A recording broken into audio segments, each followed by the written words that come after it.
What's up YouTube? My name's Robert and this is a video of how I erected my Opti basketball net and backboard set, which I procured from Argos.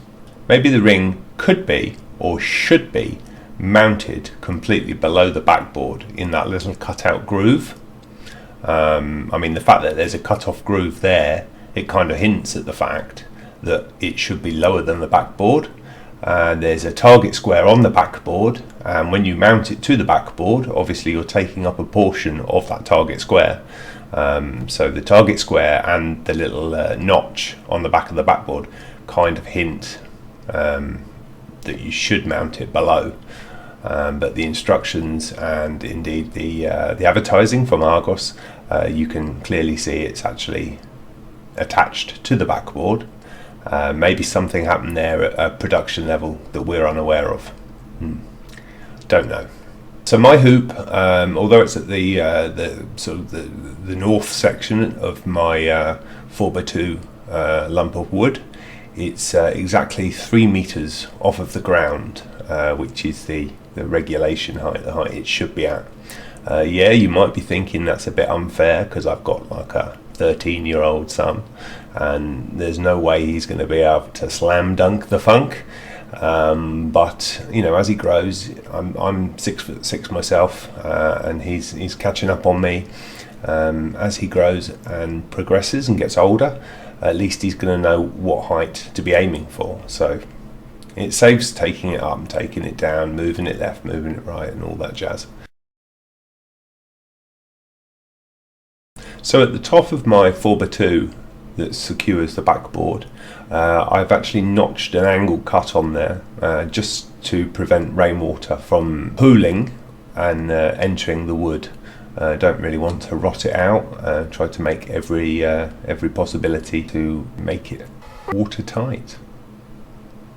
As with the concrete base, actually, I did mound a lump or 3 handfuls of cement in the middle, and then sort of smoothed it off, with the theory that, again, I don't really want the water pooling there and then possibly ingressing into the wooden timber. And the same can be said for why I use the black mastic around the timber. Don't really want the water getting around the sides and eventually to the bottom of that wooden piece, because obviously then it will start to rot, and before you know it, you have to replace the wood. So we want to try and prevent that, and hopefully the wood will last many years. Hoop Droop, what a name. I've got a droopy hoop. It's awful, isn't it? Imagine your child's face saying, "Daddy, my hoop snapped." Well, not in that silly voice anyway, but you know, you don't want that. You're spending time to make this, and you're setting it all up, and within a week you don't really want your hoop to snap, do you? Which that actually brings an interesting point. The manufacturer of the set, Opti, or Argos themselves, provide a year's warranty. So I wonder how many of these actually get taken back to Argos. I don't imagine it's a great deal because of the cheap purchase price. I would imagine that most parents would kind of write that off, although maybe I could be the first to start a new wave of warranty claims. So if I was to do it again, what would I do differently? Possibly a larger dimension piece of wood as the main lumber mount.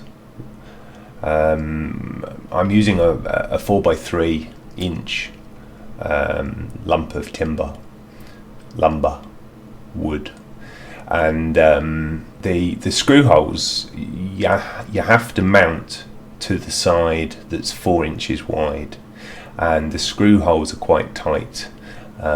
So I mean, I've kind of gone in at an angle which is really noticeable on the bottom 2 bolts, but I mean, that in itself was because it was hard to get a socket onto the bolt and avoid that whole bottom support bracket that supports the hoop up in the air. That was quite difficult. Still a bit tight though, And the only other thing I would consider is mounting the hoop below the backboard. I mean, maybe if the hoop droop comes to me, maybe if I'm afflicted with hoop droop, then I'll be putting a new hoop on after, and obviously then I'd have 4 holes in my backboard, which isn't ideal, but I mean, a little bit of plastic filler or a little bit of silicone in there may cover them.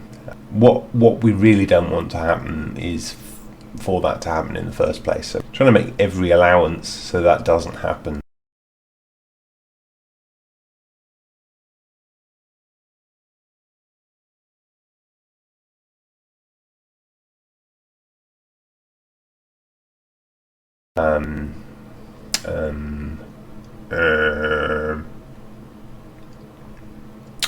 So yeah, what's up YouTube? What's up you? Right, technical me. Which was nice. If you found my video helpful, informative, I'd like it if you could like it too. If you hit that like button on my video, that would be great. And while you're there, you might even give a thought to subscribing. It's unlikely, being fair, but you never know, and we've all got to start somewhere.